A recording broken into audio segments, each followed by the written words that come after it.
Good morning विद्यार्थी मित्रों।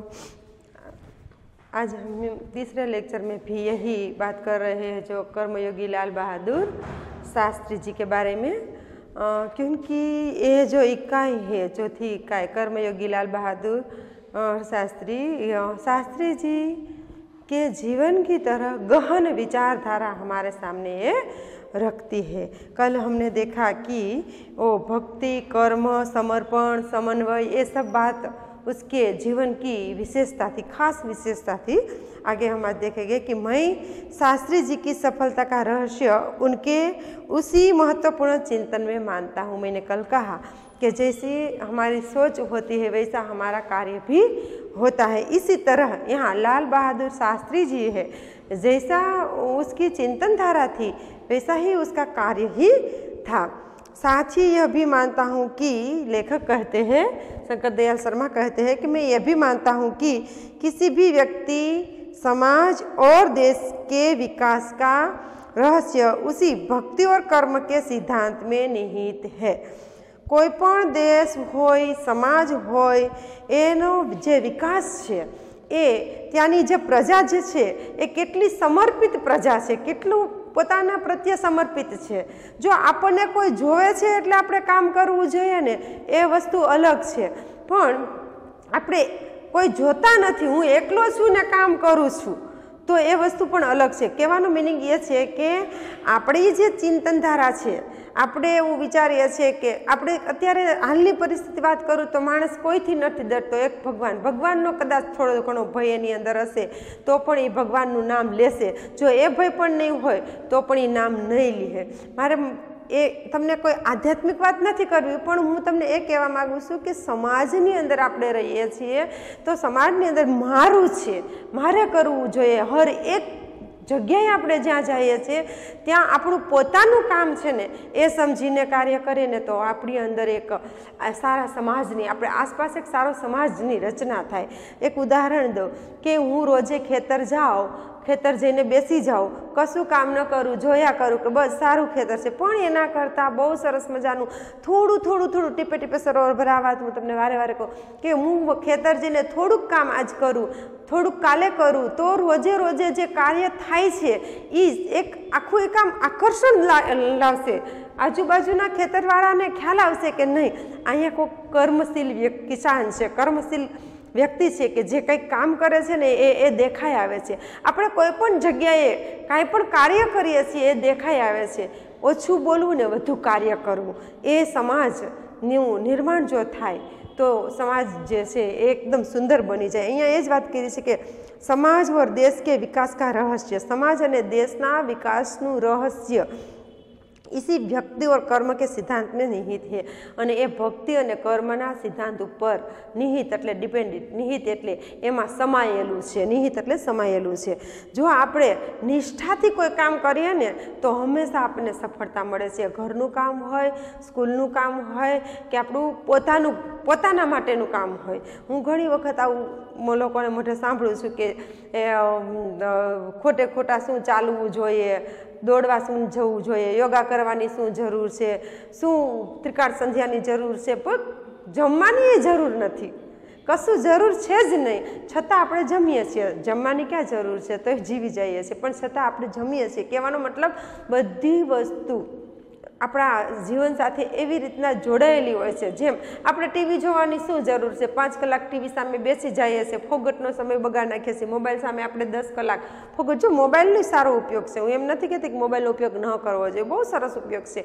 વિશ્વ આખું આપણી હાથમાં, મુઠ્ઠીમાં, જે સંસ્કૃતિને આપણે ક્યારેય નથી જોઈને એ સંસ્કૃતિ પણ આપણને એમાં જોવા મળે છે। એટલે કહેવાનો મિનિંગ એ છે કે ઉપયોગ બધો કરવો જોઈએ, પણ પહેલું સુખ તે જાતે ન। જો આપણું શરીર જ સારું નહીં હોય તો આપણે કશું નહીં કરી શકીએ, કંઈ જ નહીં કરી શકીએ। એટલે આપણો સમાજ આજે જોઈએ છે કે માયકાંગલો, ખોખલો થતો રહ્યો છે, એ બહુ વિચારસરણી આપણી ખોખલી મીંડી છે થવા, ત્યારે બીજા સમાજમાં ખૂબ જ આગળ। આપણા એક સમય હતો કે આપણા દેશની અંદર કેટલા મહાન ઋષિઓ હતા, કેવા મહાન વૈજ્ઞાનિકો હતા, અને આજે એ સમયે આપણે એની સામે જોઈએ તો આપણે આપણો કેટલો સમય ક્યાં વાપરીએ છીએ ને એનું આપણી પાસે ટાઈમ ટેબલ નથી। એટલે કહેવાનો મતલબ કર્મ ભક્તિ, આ બે વસ્તુ આપણી જીવન, કર્મ અને ભક્તિ એટલે આધ્યાત્મિકતાની દ્રષ્ટિએ હું નથી કહેવા માગતી. કર્મ અને ભક્તિ એટલે કોઈ પણ કામ સાથે જોડાયેલી. મારા ખેતરની બાજુમાં એમને પડતર મેદાન પડ્યું છે તો ત્યાં મેં 2 વૃક્ષ આજે વાવ્યા હશે તો કાલ 10 વર્ષ પછી એ 2 વૃક્ષ વિશાળ બની જશે. તો એ કર્મ છે અને એ વાવવા એ મારી ભક્તિ છે. તો કોઈ પણ સારું કાર્ય તમે કરશો. આ સવારની જ વાત કરું, મને એવો વિચાર આવ્યો કે ખરેખર આપણે હેલ્ધી રહેવું હોય તો સાયકલિંગ, સ્કૂલે પણ સાયકલ લઈને આવવું જોઈએ. હું સ્ટાફમાં કહેતી હતી કે સાયકલ લઈને સ્કૂલે આવવામાં કોઈ પણ કામની પહેલ કરવું એ શરમ નથી, પણ જ્યારે એ કામની તમે પહેલાં શરૂઆત કરો છો ને પછી સમાજ તમને સરાહના આપે છે. પહેલાં તમને એવું શર્મનો અનુભવ થાય છે, પછી એ જ સમાજ તમને સરાહના આપે છે, તમને પ્રોત્સાહન આપે છે. કેમ કે એના ઘણા બધા ફાયદાઓ હોય છે, એના દ્વારા ઘણું બધું આપણને મળતું હોય છે. એટલે કહેવાનો મતલબ છે કે કર્મ અને ભક્તિનો જે આ સિદ્ધાંત છે એ માત્ર આધ્યાત્મિકતા સાથે નહીં પણ આપણા જીવન રસોઈ બનાવવું ને એ આપણું કર્મ છે અને એમાં ભક્તિનો ભાવ જોડવો ને એ એક રસતા છે.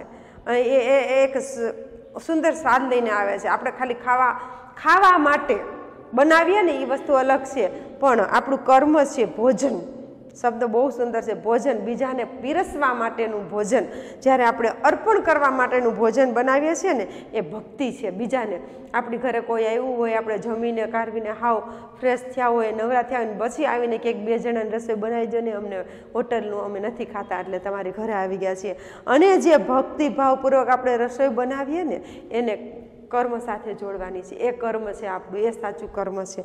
એટલે આવા સિદ્ધાંતો શાસ્ત્રીજીના જીવન સાથે જોડાયેલા હતા.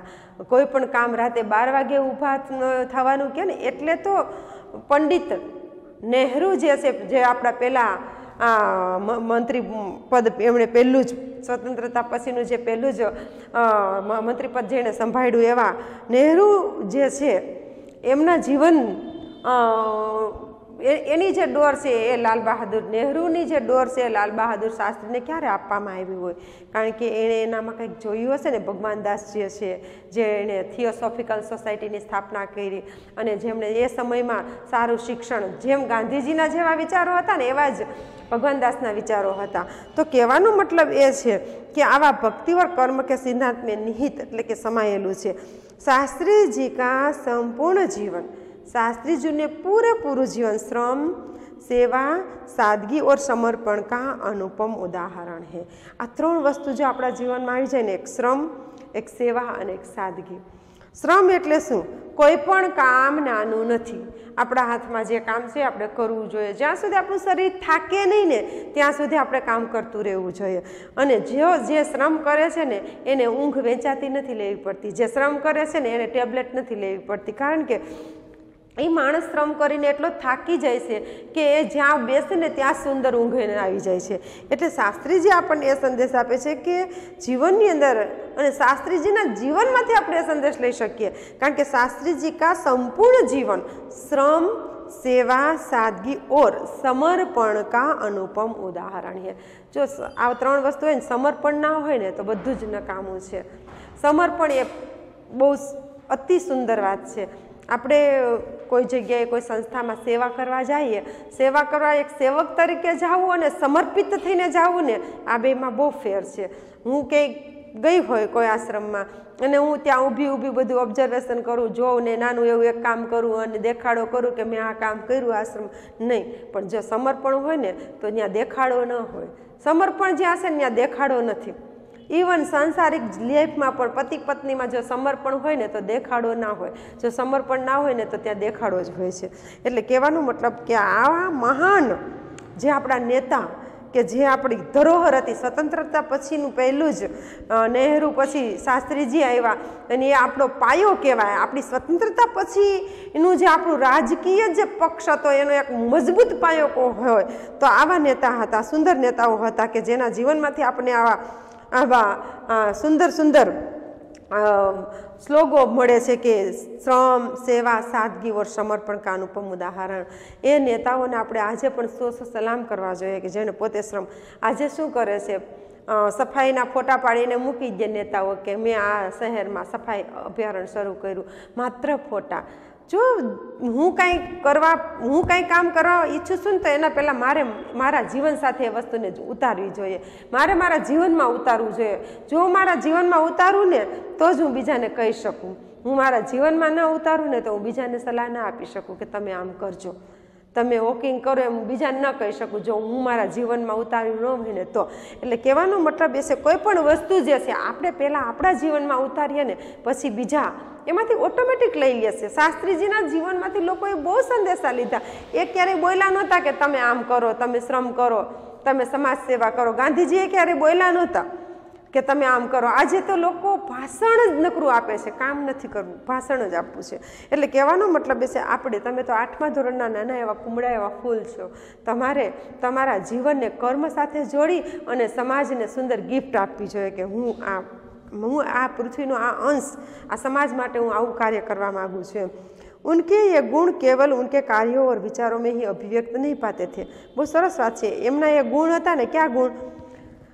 लाल बहादुर शास्त्री में कितने गुण थे, कैसे गुण थे? तो कि श्रम, सेवा, सादगी और समर्पण का अनुपम उदाहरण, એટલે કે ક્યાંય ન મળે એવું ઉદાહરણ. उनके ये गुण केवल उनके कार्यों और विचारों में ही, એના કામમાં અને એમના વિચારોમાં ही અભિવ્યક્ત નહીં પાતે. માત્ર આટલામાં જ આપણે જોવા નહોતા મળતા કે એ કામ કરતા હતા એમાં કે એના વિચારોમાં, બલ્कि उनको देखने से ही इन सभी भावों का एहसास हो जाता था. એને જોવાથી જ આપણને એવા ભાવનો અહેસાસ થઈ જતો. જેમ કે ગાંધીજીને જોવાથી જ આપણે ભાવનો અહેસાસ થઈ જાય કે વાહ, ખરેખર સાદગીનું પ્રતિ સ્વરૂપ આપણે જોવા મળે. એવી જ રીતના શાસ્ત્રીજીને જોવાથી જ અહેસાસ થતો હતો કે આ માણસ કેટલો કર્મનિષ્ઠ છે, કેટલો સેવાભાવી છે, કેટલો સાદગીપૂર્ણ જીવે છે ને કેટલું સમર્પણ છે સમાજ પ્રત્યે. એમનું જોવાથી જ આપણે કેવું ન જોઈએ કે આમ કરવાનું છે, પણ જોવાથી જ. હું ઘણી વખત ફેમિલીમાં કે સગામાં કહેતી હોય કે જેટલું આપણે ઓછું બોલીએ ને એટલું આપણું ફેમિલી અથવા તો આપણું ઘર સુંદર રીતે ચાલી શકે. કારણ કે બોલવાથી જે ગૂંચવાડા ઊભા થાય છે ને એ એટલા ગૂંચવાડા બીજે ક્યાંય નથી થતા. એટલે જેટલું આપણે ઓછું બોલશું એનો અર્થ એવો નથી કે ક્યારેય હસવું નહીં કે બોલો. હા, બોલો, એ જે બોલો છો ને એ ફ્રેશ કરવા માટે બોલો, હસાવવા માટે બોલો, બીજા હસી પડે ને એવું બોલો. એટલી ગંભીર વાતો ન કરો ઘરમાં કે જેના દ્વારા ઘરમાં ને ઘરમાં ગૂંચવાડા ઊભા થાય. એટલે આજે રાજકારણની અંદર આ જ છે. એટલું બધું બોલી બોલીને ગૂંચવાડા ઊભા કર્યા છે કે મીડિયાવાળાએ કેટલા બધા પોઈન્ટો ઉપર લોકોને ગૂંચવી દીધા છે. એક પ્રકારનો કચરો માણસોના મગજમાં ભરી દીધો છે. અને એક સમય હતો લોકો મીડિયા નહોતું, જ્યારે મીડિયા નહોતું ને ત્યારે બોલવાનું પણ નહોતું, માત્ર કામ જ દેખાતું. કોઈ પણ વ્યક્તિ કંઈ કામ કરતો તો એ સીધો જ દેખાયા હતું. उनके अपने व्यक्तित्व में विचारों का अनोखा समन्वय था. એમના વ્યક્તિત્વની અંદર જ પોતાના વિચારોનો એક અલગ પ્રકારનો સમન્વય હતો. એની સાથે એના વિચારો ભળી ગયેલા હતા.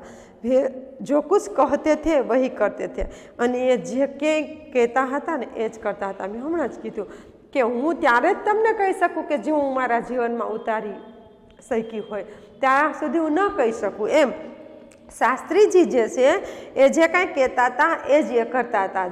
જે નહોતું કરવાનું એ ક્યારેય નહોતા કહેતા. जो कुछ भी कहते थे वह एक मात्र राष्ट्र लाभ की भावना से प्रेरित होकर करते थे. અને માત્ર ને માત્ર પોતાના માટે નહીં પણ રાષ્ટ્રને ક્યાંય લાભ થતો હોય ને એવું જ એ કહેતા હતા. જ્યાંય રાષ્ટ્રને નુકસાન થાય ને એવું એ ક્યારેય નથી બોલ્યા. એવી જ રીતના પંડિત નહેરુ જે છે એના જીવનમાં એણે 10 સોનેરા વાક્ય આપણને આપેલા છે.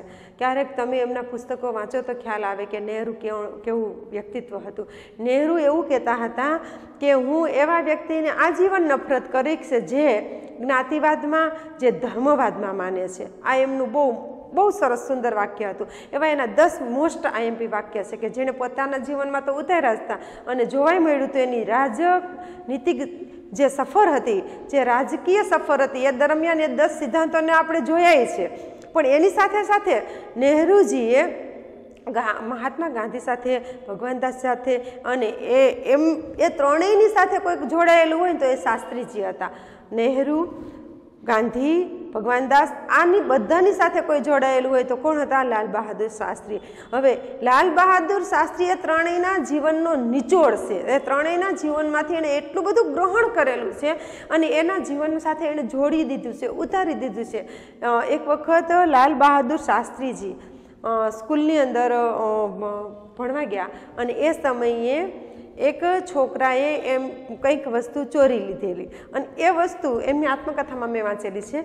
એ વસ્તુ જ્યારે એ છોકરો ચોરી લે છે એ શાસ્ત્રીજીને ખ્યાલ છે અને એ સમયે એ વસ્તુ શાસ્ત્રીજી સાથે શેર કરવા માગે છે. ત્યારે શાસ્ત્રીજી એમ કહે છે કે આજે હું જો આ વસ્તુ તારી સાથે આપણે બંને શેર કરશું ને તો મારા જીવનમાં આ કાયમી આદત પડી જશે. એટલે કંઈક 8 થી 10 વર્ષના શાસ્ત્રીજી ત્યારે હોય છે અને એ વસ્તુ એ ફેક્ટ કહી દે છે કે નહીં, હું ક્યારેય કોઈના બીજાની છીનવેલી વસ્તુને હાથ પણ નહીં લગાડું. એટલે નાનપણથી એની અંદર આવા સિદ્ધાંતો હતા અને કહેવામાં આવે છે ને કે પુત્રના પગ પારણામાં ને વહુના પગ બારણામાં. એટલે આપણી જે ચિંતનધારા છે, આપણા આ માનસપટમાં આવતા જે સુંદર વિચારો છે એને જેટલા આપણે સુંદર બનાવતા જશું એમ આગળ જતાં આપણા જીવનમાં સોનામાં સુગંધ જેવું કાર્ય થશે. એટલે અહીંયા એક બહુ સરસ એમણે કીધેલું છે કે ભાવોं में एहसास हो जाता था, उनके अपने व्यक्तित्व में विचारों का अनोखा समन्वय था. वे जो कुछ कहते थे वही करते थे, जो कुछ भी करते थे वह एकमात्र राष्ट्र लाभ की भावना से प्रेरित, અને ये राष्ट्र માટે करता था. मुझे लगता है कि यह उनके चरित्र की एक बहुत बड़ी विशेषता थी. અને અહીંયા શંકરદયાળ શર્મા એવું કહે છે કે મને એવું લાગે છે કે એ એમના જીવનમાં એમના ચરિત્રની એક બહુ મોટામાં મોટી વિશેષતા હતી કે જે બોલે ને એ જ કરતા હતા. जिसके कारण देशवासी उन पर इतना अधिक विश्वास करते थे और उन्हें चाहते भी थे. અને એ જ રીઝન હતું એમનું કે દેશવાસીઓ એને એટલા બધા ચાહતા હતા અને એમના ઉપર વિશ્વાસ કરતા હતા. કોઈ પણ નેતા જે છે એના જીવનમાં જે સત્યતા છે એ સત્યતા સમાજ સુધી પહોંચે છે. અને જો ગુલામી વસ્તુ અલગ છે, આજના નેતાઓ પ્રજાને ગુલામ પણ બનાવી શકે છે મશીનો દ્વારા, પણ એક સમય એવો હતો કે ગુલામીની અંદર એ નેતાઓ હોવા છતાં ગુલામ અંગ્રેજોની સાથે રહ્યા પછી પણ આ ગુલામીની અંદર એ પીડા ભોગવ્યા પછી પણ એણે આપણી દેશની પ્રજાને સ્વતંત્રતા આપવામાં પોતે ઘસાઈ ગયા હતા.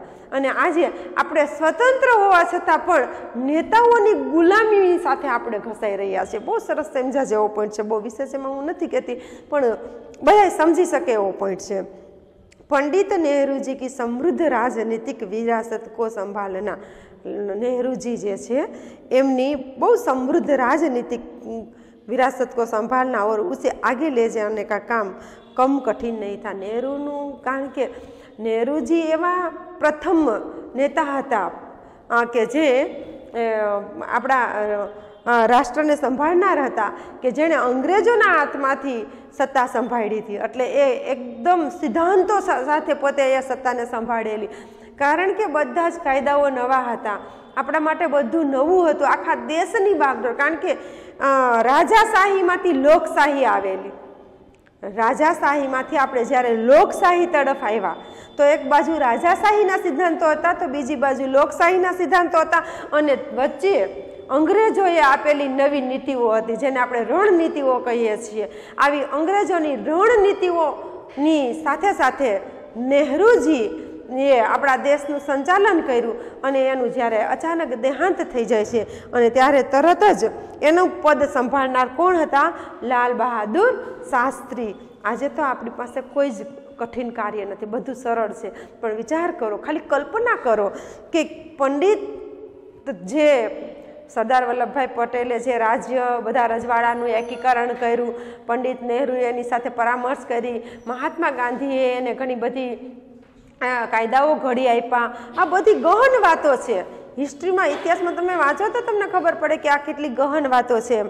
અને એ સમયે લાલ બહાદુર શાસ્ત્રીએ વિરાસતને સંભાળી તો વિચાર કરો એના કદ કરતાં એ કામ કેટલું મોટું હશે. ભલે એનું કદ નાનું છે, તમે ચિત્રમાં જુઓ છો, એ કદ કરતાં એનું કાર્ય કેટલું મોટું હશે, એના વિચારો કેટલા મોટા હશે, એની ચિંતનધારા કેટલી મોટી હશે કે નહેરુનું એ અધૂરું કાર્ય પૂરું કરવા માટે એણે દેશને સંભાળ્યો. એ બધું તો ઠીક છે પણ પ્રજાએ એના ઉપર વિશ્વાસ મૂકો, એક નેતા તરીકે એને એ સ્વીકારી લીધા. તો પ્રજાનો વિશ્વાસ જે છે ને એ સમયમાં પ્રજાનો વિશ્વાસ બધા કરતાં વિશેષ હતો. કારણ કે નહેરુ ઉપર વિશ્વાસ હતો એ તો બહુ સારું કારણ કે અંગ્રેજો પાસેથી એણે સત્તા લીધી અને નહેરુએ જે કાર્ય એ સમયે જે પાકિસ્તાનનું યુદ્ધ થયું આ બધું જ જે થયું હતું અને જે ભાગલા પડ્યા, ખરેખર બહુ સરસ એના ઉપર પુસ્તકો લખાણા છે. આ ભાગલાન વિભાજન માણસના મગજની અંદરથી અમુક ચિત્રોને ભૂસી નાખવા આ કાર્ય લાલ બહાદુર શાસ્ત્રીએ કર્યું. કારણ કે એવા ચિત્રો, એવા ભયો આપણી સામે સમાજમાં ઊભા કર્યા હતા. આજ દાખલા તરીકે આ વર્ષની જ વાત કરીએ, કોરોનાને માણસો નથી સમજી શકતા. ઘણા એમ કહેશે કે કોરોના એક રાજકારણ છે, તો ઘણા એમ કહેશે ખરેખર કોરોના છે. તો ઘણું બધું એના વિશે ચર્ચાઓ થાય છે મીડિયાની અંદર. અને આ સમયે જો આપણે એક પ્રજાએ નિષ્ઠાથી પોતાની રીતે જો સમજદારીથી કાર્ય ન લે, એક વસ્તુ બહુ દુઃખ સાથે મારે કહેવી પડે છે કે કોઈ પણ દેશની પ્રજા અર્ધ જાગૃત અવસ્થામાં હોય ને એ દેશની અંદર હોસ્પિટલોથી લઈને, નેતાઓથી લઈને, શિક્ષણ જગતથી લઈને બધા જ એ પ્રજાનું શોષણ કરે. દાખલા તરીકે કોરોનામાં એવું જ થયું કે કોરોના આવ્યો એટલે હદ બારું સ્ટીરોઇડ આપ્યું, સ્ટીરોઇડની સાઇડ ઇફેક્ટ થઈ તો એની જગ્યાએ ફૂગજન્ય રોગ આવ્યો. તો એ રોગો તો હતા જ બધાય, પણ હતા યાની કે સાયન્સના જે અમુક સ્ટેપ હતા એની અંદર એ આવતું જ, પણ એ ટ્રીટમેન્ટ દરમિયાન આવતું. એ ડૉક્ટરોને ખબર જ હતી કે સાયન્સની એલોપેથિક ટ્રીટમેન્ટ કરવામાં આવતી ત્યારે એમાં આ રોગ થતો અને સાયન્સમાં ઘણા બધા આવીને આ રોગથી મરી ગયા છે. તો એ આજકાલનું નથી. આજથી એલોપેથીની જ્યારે શરૂઆત થઈ અને સાયન્સમાં જે શરૂઆત થઈ ત્યારથી જ આ રોગ હતો. આજે એને કોરોના સાથે જોડીને નવા રોગનું નામ નેતાઓએ આપી દીધું છે. કહેવાનો મતલબ એ છે આપણી અવેરનેસ નથી, આપણને ખબર નથી. એટલા માટે જો આપણી અવેરનેસ હોય તો એ જ ટ્રીટમેન્ટ જે છે, માણસ મરવાનું પસંદ કરે છે પણ એ ટ્રીટમેન્ટ નથી લેતો, એવા લોકો પણ ઘણા બધા આ સમાજમાં જોવા મળે છે. પણ વિચાર કરો કે શાસ્ત્રીજીએ જ્યારે પંડિતનું કાર્ય, નહેરુનું કાર્ય સંભાળ્યું ત્યારે બધા કરતાં વધારે વિશ્વાસ પ્રજાએ મૂક્યો. આજે પ્રજાને કોઈ ઉપર વિશ્વાસ नहीं। पंडित नेहरू की समृद्ध राजनीतिक विरासत को संभालना और उसे आगे ले जाने का काम कम कठिन नहीं था, એટલે કે ઓછું कठिन नहोતું, लेकिन देश ने उस समय ये साफ साफ देखा, पर देशे બધું જોયું कि उसे संभालने की ताकत शास्त्री जी में ही है। અને દેશ यानी कि प्रजाए જોયું કે શાસ્ત્રી जी સિવાય કોઈ આ દેશને पंडित नेहरूના अधूरा કાર્યને કોઈ પૂરું કરી શકે નહીં। और शास्त्री जी ने अपने निर्मल चरित्र और दृढ़ संकल्प, परंतु शास्त्री जी सामे एवा हता, एणे पोतानुं निर्मल चरित्र, निर्मल आपणे कोने कहीए ચોખ્ખું, निर्मल एटले जेने आपणे ચોખ્ખું पाणी कहीए ने निर्मल पाणी कहीए छीए, एवी ज रीतना चरित्र एमना जीवनमां क्यारेय दाग नहोतो लाग्यो, आवुं चरित्र एमनुं। दृढ़ संकल्प, अने जे कांई काम करवा ए धारे ने ए काम ए करी लेता, एने दृढ़ संकल्प कहेवाय। आपणे पण कोई पण दृढ़ संकल्प करीए ने तो ए कार्य आपणाथी पूरुं थाय, पण वगर संकल्पे क्यारेय कोई कार्य पूरुं थतुं नथी। देश की इस आकांक्षा को पूरा किया, અને દેશની એના પ્રત્યેની જે આકાંક્ષા હતી કે આજ આપણા દેશને આગળ કંઈક આગળ લઈ જઈ શકશે, એ પોતે પૂરું કરેલું કોણે? શાસ્ત્રીજીએ। शास्त्री जी की एक सबसे बड़ी विशेषता यह थी कि वे एक सामान्य परिवार में पैदा हुए थे। आटली ऊंची पोस्ट पर આપણે મોદીજી માટે કહેવાય છે ને કે ચાયવાલા, પણ એણે તો દુનિયા ફરી લીધી एक किटली ऊपर, पण अहींया लाल बहादुर शास्त्रीजी छे एणे देशने फेरवी नाख्यो तो पोताना व्यक्तित्व द्वारा, देशनी काया पलट करी नाखी ते एटला बधा सरस मजाना।